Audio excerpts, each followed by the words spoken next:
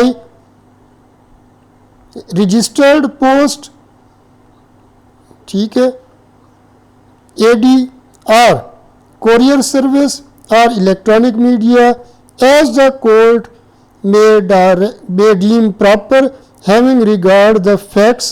and circumstances of the case. اب مزید کیا پروویزو دیا گیا, مزید شرط کیا بتائی گئی ہے, بشرطے کہ مزید کیا شرط ہے جی, مزید شرط یہ ہے کہ اس میں درج کسی برعکس امر کے باوجود, حکم کے باوجود جو چیئرمین نیب کا حکم ہے, اس کے سنائے جانے کی تاریخ سے یا اس کے کثیر الاشاعتی اخبار میں شائع ہونے کے وقت سے مؤثر ہوگا. یعنی اگر وہ پبلش کیا گیا ہے نیوز پیپر میں اور ملزم کے آخری معلوم پتہ پر رجسٹرڈ پوسٹ, AD یا کوریئر سروس یا الیکٹرانک میڈیا کے ذریعے, یعنی ویز بتائے گئے ہیں, ٹھیک ہے, جسے عدالت مقدمہ کے حالات و واقعات کو پیش نظر رکھتے ہوئے مناسب خیال کرے, وہ کیا کیا جائے گا جی, بھیجا جائے گا. B کہتا ہے if the property ordered to be frozen consists of livestock or is of a perishable nature, the chairman NAB or the court may, if it deems proper and expedient, order the immediate sale thereof, and the proceeds of the sale may be deposited with the chairman NAB or the court, or as either may direct as appropriate. تو D کیا کہتا ہے جی, یہ کہتا ہے اگر جائیداد جس کے منجمد کیے جانے کا حکم دیا ہے لائیو اسٹاک پہ مشتمل ہے, یعنی مویشیوں پہ مشتمل ہے, یا خراب ہونے والی نوعیت کی ہے, پیرشیبل ہے یعنی, تو چیئرمین نیب یا عدالت ان میں سے دونوں میں سے کوئی بھی اگر مناسب اور موزوں خیال کریں اس کی فوری فروخت کا حکم دے سکتی ہے, اور فروخت سے حاصل ہونے والی آمدنی کو چیئرمین نیب کے پاس جمع کیا جائے گا, یا جیسے مناسب ہدایت کی جا سکتی ہو جمع کیا جائے گا. ٹھیک ہے, چیئرمین نیب یا عدالت یا جیسے مناسب سمجھا جائے گا کیا جائے گا. ای کیا کہتے ہیں جی, the powers, duties and liabilities of a receiver, if any, appointed under this section shall be the same as those of a receiver appointed under Order 40 of the Code of Civil Procedure 1908, Act 5 of 1908. لہٰذا ای کیا کہتا ہے جی, دفعہ اعضا کے تحت receiver اگر کوئی مقرر کیا گیا ہو تو اس کے اختیارات, اس کے فرائض اور ذمہ داریاں وہی ہوں گی جو کہ ایک ریسیور جو کہ مجموعہ ضابطہ دیوانی 1908 کے حکم نمبر 40 کے تحت مقرر کیا گیا ہو اس کی ہوتی ہیں. تو یہ پوچھا جا سکتا ہے کس آرڈر کے تحت, تو آرڈر 40 ہے. کس چیز کا آرڈر ہے جی, تو یہ CPC کا آرڈر ہے.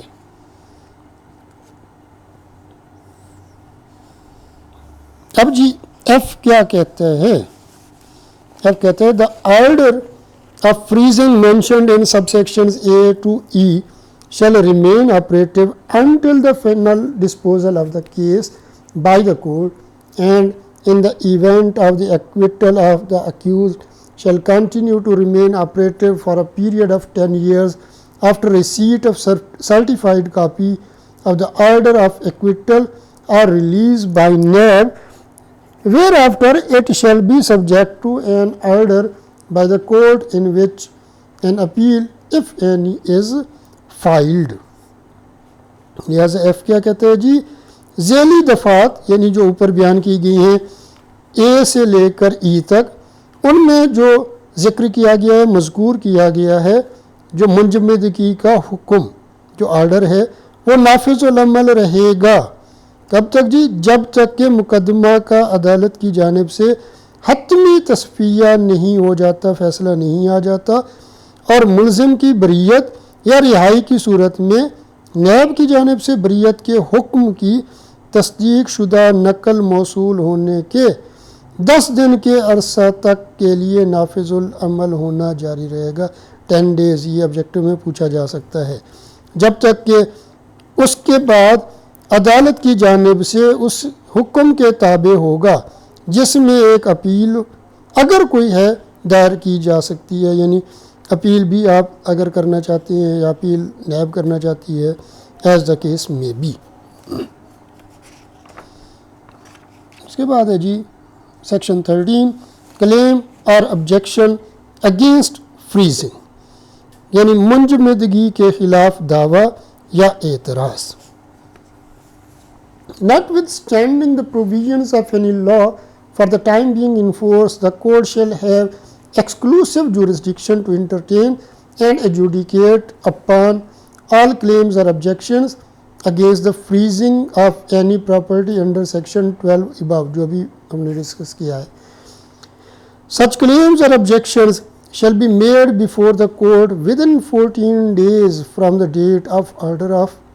freezing such property۔ تو اے میں کیا کہا گیا ہے جی کہ کسی بھی فی الوقت نافذ العمل قانون کی شرائط کے بلا لحاظ، یعنی ان کے بغیر ناٹ ود اسٹینڈنگ کا لفظ استعمال ہوا ہے، عدالت کو بلا شرکت غیر اختیار سماعت ہوگا، یعنی ایکسکلوسیو جورسڈکشن ہے، یعنی کسی قسم کی کسی بھی عدالت کی جانب سے کوئی انٹرفیئرنس نہیں ہوگی۔ ایکسکلوسیو جورسڈکشن، یہ آبجیکٹو میں پوچھا جا سکتا ہے کیسی جورسڈکشن ہے، تو ایکسکلوسیو جورسڈکشن ہے ان دعووں یا اعتراضات کو منظور کرنے اور ان پر فیصلہ کرنے کا جو کہ اوپر دفعہ 12 کے تحت کسی جائیداد کی منجمدگی کے خلاف ہوں گے۔ ایسے دعویٰ جات یا اعتراضات کو عدالت کے روبرو ایسی جائیداد کی منجمدگی کے حکم دیے جانے کی تاریخ سے 14 دن کے اندر پیش کیا جائے گا۔ تو یہ بھی آبجیکٹو میں پوچھا جا سکتا ہے کہ جو کلیمز ہیں یا آبجیکشنز ہیں فریزنگ کے خلاف کتنے دن کے اندر آپ کورٹ میں دائر کر سکتے ہیں، تو یہ 14 days کے اندر یہ آبجیکٹو میں پوچھا جا سکتا ہے، انٹرویو میں بھی پوچھا جا سکتا ہے جی۔ اب بی کیا کہتا ہے جی؟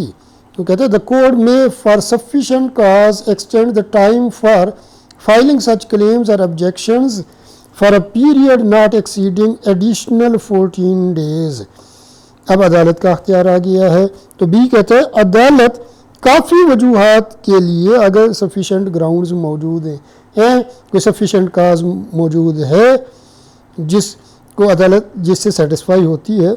تو اگر سفیشینٹ کاز ہے اس کے لیے ایسے دعویٰ جات یا اعتراضات کے دائر کرنے کے وقت کو عدالت بڑھا سکتی ہے جو کہ اضافی 14 دن کے عرصہ سے زیادہ کا نہ ہوگا، یعنی 14 ویسے دیے ہوئے ہیں تو مزید آپ کو عدالت کتنا اختیار دے سکتی ہے، ایڈیشنل 14 days کا دے سکتی ہے۔ یہ بھی ایم سی کیوز میں پوچھا جا سکتا ہے آپ سے۔ اب سی کیا کہتے ہیں جی دا accused or any other aggrieved party whose claim or objection against freezing of property has been dismissed by the court may within 10 days file an appeal against such order before the high court۔ یہ اہم objective کے طور پہ ہے جی، پوچھا جا سکتا ہے کہ اپیل کہاں پہ ہوگی، ہائی کورٹ میں ہوگی، کتنے دن کے اندر، فیصلے کے 10 دن کے اندر۔ تو کیا کہا گیا جی ملزم یا کوئی دیگر متاثرہ فریق، اگریوڈ پارٹی کوئی بھی دیگر، جس کا جائیداد کی منجمدگی کے خلاف دعویٰ یا اعتراض عدالت کی جانب سے کیا کیا گیا ہو جی، خارج کر دیا گیا ہو، ڈسمس کر دیا گیا ہو، تو ایسے حکم کے خلاف 10 روز کے اندر ہائی کورٹ کے روبرو اپیل دائر کر سکتا ہے۔ یعنی اگر اس کی پلی جو ہے، کلیم یا آبجیکشن جو ہے ڈسمس ہو جاتا ہے، ریجیکٹ ہو جاتا ہے کورٹ کی جانب سے، تو 10 دن کے اندر ہائی کورٹ میں اپیل کی جا سکتی ہے۔ اب ہے 14 presumption against accused accepting illegal gratification، یعنی ملزم کے خلاف ناجائز رشوت قبول کرنے کا جو پریزمپشن ہے، جو قیاس ہے۔ اب اے جو ہے یہ کیا کہتے ہیں جی، where in any trial of an offense under clauses 1, 2, 3 and 4 of subsection A of section 9, it is proved that an accused person has accepted or obtained or has agreed to accept or attempted to obtain for himself or for any other person any gratification other than legal remuneration or any valuable thing or any pecuniary advantage from a person or any agent of a person for any favor shown or promised to be shown by the accused, it shall be presumed, unless the contrary is proved, that he accepted or obtained or agreed to accept or attempted to obtain that gratification or that valuable thing or pecuniary advantage for himself or some other person, as the case may be, as a motive or a reward, such as is specified in section 161 to 163 of the Pakistan Penal Code 1860, or as the case may be, without consideration or for a consideration which he believed to be inadequate۔ کیا کہا گیا ہے جی اس دفعہ میں؟ کہا گیا جی دفعہ 9 کی ذیلی دفعہ 9 کون سا تھا جی؟ کرپشن اینڈ کرپٹ پریکٹسز والا، کہ ذیلی دفعہ 1 کی جو ذیلی شکایتیں 1، 2، 3 اور 4، اس کے تحت کسی جرم کی سماعت میں یہ ثابت ہوتا ہے کہ ملزم شخص نے کیا کیا جی، قبول کیا ہے یا حاصل کیا ہے یا قبول کرنے کے لیے راضی ہوا ہے یا حاصل کرنے کی کوشش کی ہے، خود اپنے یا اپنے کسی رشتہ دار کے لیے کوئی رشوت ہے، ماں سوائے قانونی تنخواہ کے، لیگل ریمونریشن کے علاوہ، وہ تو جائز ہوتی ہے نا جی، یا کوئی قیمتی شے یا کوئی دیگر مالی فائدہ ایک شخص سے یا اس شخص کے کسی ایجنٹ سے کسی حمایت کو ظاہر کرنے یا ظاہر کرنے کا وعدہ کرنے کے لیے، تو یہ فرض کیا جائے گا جب تک کہ برعکس اس کے ثابت نہیں ہو جاتا کہ اس نے وہ قبول کی ہے، حاصل کی ہے یا قبول کرنے پر راضی ہوا ہے یا حاصل کرنے کی کوشش کی ہے اس رشوت کو یا اس قیمتی شے کو یا مالیاتی فائدہ کو اپنے لیے یا کسی دیگر شخص کے لیے، جیسی کہ صورتحال ہو بطور محرک یا صلہ، جیسا کہ مجموعہ تعزیرات پاکستان 1860 کی دفعات 161 تا 163 میں بیان کیا گیا ہے، یا جیسی کہ صورتحال ہو بغیر کسی بدل کے یا ایک بدل کے لیے جس کا وہ ناموضوع ہونے پر کیا رکھتا ہو جی، بلیو رکھتا ہو، یقین رکھتا ہو جی۔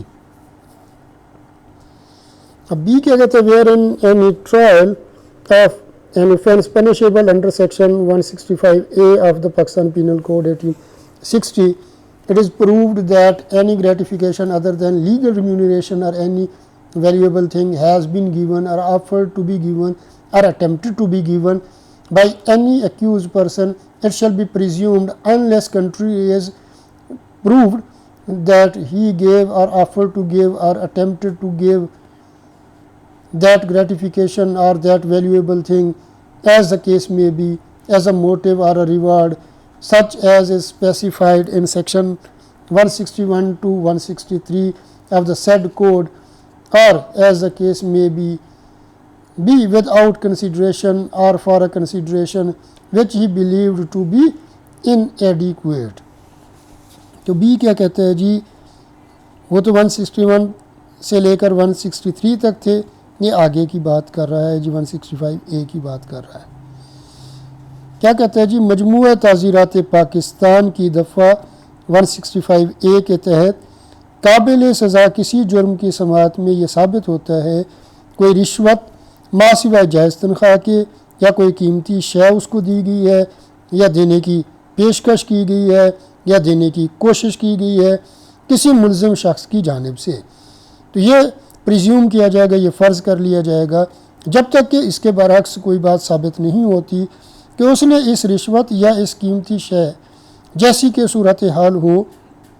کو دیا ہے، دینے کی کوشش کی یا کوشش کی بطور محرک یا صلہ کے، جیسا کہ مذکورہ مجموعہ کی دفعات 161 تا 163 میں صراحت کیا گیا ہے، بیان کیا گیا ہے، یا جیسی بھی صورتحال ہو، بغیر کسی بدل کے یا بدل کے جس کو وہ موضوع ہونا اس کا کیا ہو جی یقین ہو۔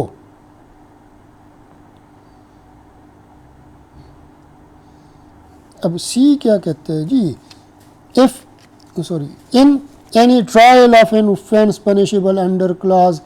5 of subsection A of section 9 of this ordinance, the fact that the accused person or any other person on his behalf is in possession for which the accused person cannot satisfactorily account of assets or pecuniary resources disproportionate to his known source of income, or that such person has at or about the time of commission of the offence with which he is charged obtained an accretion to his pecuniary resources or property for which he cannot satisfactorily account, the court shall presume, unless the contrary is proved, that the accused person is guilty of the offence of corruption and corrupt practices, and his conviction therefore shall not be invalid by reason only that it is based solely on such a presumption. تو سی کیا کہتے ہیں؟ سی کہتے ہیں جی ordinance حاضہ کی دفعہ 9A کی ذیلی شق 5 کے تحت کسی قابل سزا جرم کی سماعت میں یہ حقیقت کہ ملزم شخص یا اس کے ایما پر کوئی شخص کوئی جائیداد یا مالیاتی ذرائع جو کہ اس کی معلوم آمدن سے غیر متوازن ہے اس پہ وہ کیا ہے جی قابض ہے، جس کے لیے ملزم شخص جو ہے تسلی بخش کوئی جواب نہیں دے سکتا، یا ایسے شخص نے جرم کا ارتکاب کرتے وقت یا اس کے قریب جس کا اس پر الزام ہے اپنے مالیاتی ذرائع یا جائیداد سے کوئی منافع وصول کیا ہے جس کے لیے وہ تسلی بخش جواب نہیں دے سکتا، عدالت پھر یہ خیال کرے گی، سمجھے گی، پریزیوم کرے گی جب تک کہ اس کے برعکس ثابت نہیں ہوتا کہ ملزم شخص رشوت ستانی اور بدعنوانیوں کے جرم کا قصوروار ہے، اور اس کی سزا یابی محض اس بنا پر غیر قانونی یا ناجائز نہیں ہوگی کہ یہ تنہا ایسے قیاس پر، ایسی پریزمپشن پہ بنیاد کرتی ہے یا بیس کرتی ہے جی۔ ڈی کہتے ہیں جی in any trial of an offence under clauses 6 and 7 of section 9, the burden of proof that he used his authority or issued any directive or authorized the issuance of any policy or statutory rule or order SRO, or made any grant or allowed any concession in the public interest fairly, justly, and for the advancement of the purpose of the enhancement under which the authority was used, directive or policy or rule or order was issued, or grant was made, or concession was allowed, shall lie on the accused, and in the absence of such proof the accused shall be guilty of the offence, and his conviction shall not be invalid by the reason that it is based solely on such presumption. تو D کیا کہتا ہے جی دفعہ 9 کی جو شکایت 6 اور 7 ہیں اس کے تحت ایک جرم کی سماعت میں یہ بار ثبوت، یعنی یہ ثابت کس نے کرنا ہے کہ اس نے اپنے اختیار کو استعمال کیا یا کوئی ہدایت جاری کی یا کسی پالیسی کے جاری کرنے کا وہ مجاز تھا یا کسی کو اختیار دیا یا کسی قانونی قاعدہ یا حکم یعنی SRO یا کوئی گرانٹ دی یا کسی رعایت کی اجازت دی، عوام کے مفاد میں صحیح طور پر، ٹھیک طور پر اور قانون کی ترقی کے مقاصد کے لیے جس کے تحت اختیار کو استعمال کیا گیا تھا۔ کوئی ہدایات، قاعدہ یا حکم کی پالیسی جاری کی گئی تھی یا گرانٹ دی گئی تھی یا رعایت کی اجازت دی تھی، ملزم پر ہوگا اور ایسے ثبوت کی غیر حاضری میں ملزم جرم کے لیے قصوروار سمجھا جائے گا اور اس کی سزا اس وجہ سے ناجائز نہ ہوگی کہ یہ تنہا ایسے قیاس پر بنیاد کرتی ہے، یعنی اس بنیاد پہ ختم نہیں کیا جا سکتا کہ جی یہ صرف کیا ہے، پریزمپشن ہے۔ provided that the presumption shall first make out a reasonable case against the accused charged under clause 6 or clause 7 of subsection A of section 9۔ کیا کہا گیا ہے؟ اس میں پروویزو دی گئی ہے، یعنی شرط دی گئی ہے بشرطے کہ یا مگر شرط یہ ہے کہ پراسیکیوشن کہتے ہیں جی استغاثہ کو، استغاثہ پہلے ملزم کے خلاف موضوع مقدمہ بنائے گا جس پر دفعہ 9 کی ذیلی دفعہ A کی ذیلی جو شک ہے وہ 6 یا 7 کے تحت اس کا الزام ہے۔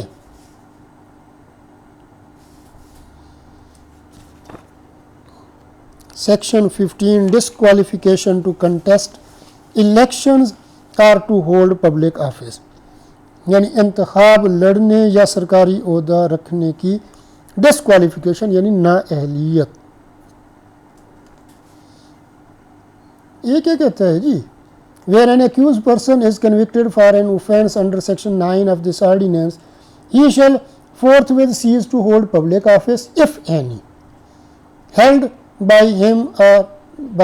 and further he shall stand disqualified for a period of 10 years، یعنی یہ آبجیکٹو میں پوچھا جا سکتا ہے کتنے سال کے لیے، 10 ایئرس کے لیے ڈسکوالیفائی ہو سکتا ہے۔ To be reckoned from the date he is release, کب سے شمار ہوگا؟ جب سے وہ رہا ہوگا۔ After serving the sentence for seeking or from being elected, chosen, appointed or nominated as a ممبر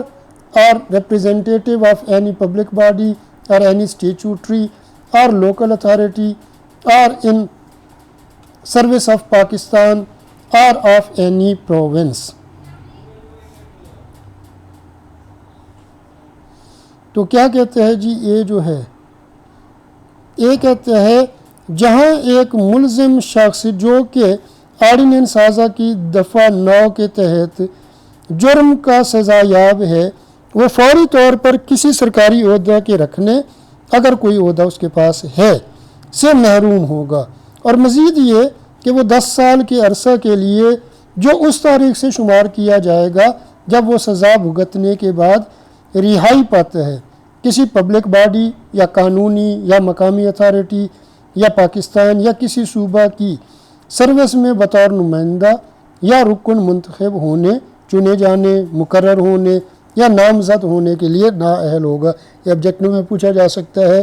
کہ ڈسکوالیفائی کتنے عرصے کے لیے ہوگا جی؟ 10 سال۔ اور یہ بھی پوچھا جا سکتا ہے وہ 10 سال کب سے شروع ہوں گے؟ جب وہ سزا بھگت کے رہا ہوگا، اس کے بعد 10 سال جو ہے، یہ نہیں کہ سزا کا پیریڈ اس میں کاؤنٹ نہیں ہوگا۔ اب اس میں بھی پروویزو دیا ہوا ہے، کیا ہے جی؟ provided that any accused person who has availed the benefit of subsection B of section 25 shall also be deemed to have been convicted for an offence under this ordinance and shall forthwith cease to hold public office if any held by him, and further he shall stand disqualified for a period of 10 years to be reckoned from the date he has discharged his liabilities relating to the matter or transaction in issue for seeking or from being elected, chosen, appointed or nominated as a member or representative of any public body or any statutory or local authority or in service of Pakistan or of any province۔ تو proviso دیا گیا ہے جی بشرطے کہ یا مگر شرط یہ ہے کہ کوئی ملزم جس نے دفعہ 25 کی، اب یہ سیکشن پوچھا جا سکتا ہے سیکشن کس کے تحت یہ پروویزو ہے، سیکشن 25 کی ذیلی دفعہ B کا فائدہ اٹھایا ہے آرڈیننس سازا کے تحت جرم کے لیے سزا یاب خیال کیا جائے گا اور فوری طور پر کسی سرکاری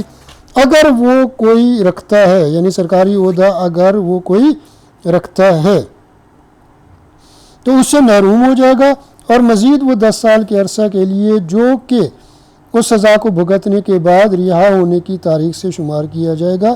کسی سرکاری جماعت یا قانونی یا مقامی اتھارٹی یا پاکستان یا کسی صوبہ کی سروس میں بطور نمائندہ یا رکن منتخب ہونے، چنے جانے، مقرر ہونے یا نامزد ہونے کے لیے کیا ہوگا جی؟ نااہل ہوگا۔ اب سیکشن 25 کون سا ہے بھائی؟ یہ تو آپ کو بتایا تھا جب پہلا لیکچر دیا تھا، اس میں سیکشن سے یاد کرائے تھے۔ تو سیکشن 25 جو ہے وہ کس سے متعلق ہے جی؟ والنٹری ریٹرن اور پلی بارگین سے متعلقہ ہے۔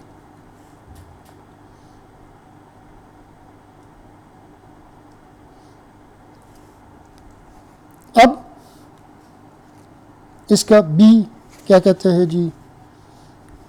Any person convicted of an offence under section 9 of this ordinance shall not be allowed to apply for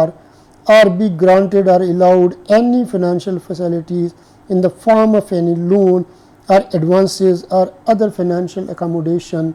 by any bank or financial institution owned or controlled by the government for a period of 10 years from the date of conviction۔ یہ بھی 10 years کی بات ہے اس میں بھی۔ تو کیا کہا گیا ہے جی؟ اس میں کوئی شخص جو کہ آرڈیننس سازا کی دفعہ 9 کے تحت سزا یافتہ ہے یا سزا یاب ہے، اسے سزا کی تاریخ سے 10 سال کے عرصے کے لیے کسی درخواست دینے کی اجازت نہ ہوگی، کسی مالیاتی سہولت جو کہ قرضہ، پیشکشوں یا دیگر مالی سہولت کی شکل میں ہو کے لیے، یا کسی مالیاتی سہولت جو کہ قرضہ، پیشکشوں یا دیگر مالی سہولت کی شکل میں ہو، اسے عطا نہیں کیا جائے گا یا اجازت نہیں دی جائے گی۔ کسی بینک یا مالیاتی ادارہ جو حکومت کی ملکیت یا اس کے زیر انتظام ہو، اس کی جانب سے کتنے عرصے کے لیے بتایا گیا جی؟ 10 سال کے لیے۔ 10 سال تک اس کو اجازت نہیں ہوگی۔ امید ہے جی آپ کو لیکچر پسند آیا ہوگا۔ اپنے فیڈ بیک سے نوازا کیجئے، لائک کیجئے۔ اگر ابھی تک چینل کو سبسکرائب نہیں کیا تو چینل کو سبسکرائب کر لیجئے تاکہ آپ کو اس طرح کی مفید ویڈیوز ملتی رہیں گی۔ اپنے دوستوں سے بھی شیئر کیجئے تاکہ ان کا بھی فائدہ ہو سکے، وہ بھی اس لیکچر سے استفادہ کر سکیں۔ اللہ پاک آپ کو آپ کے امتحان میں کامیابی سے ہمکنار فرمائے۔ اللہ حافظ۔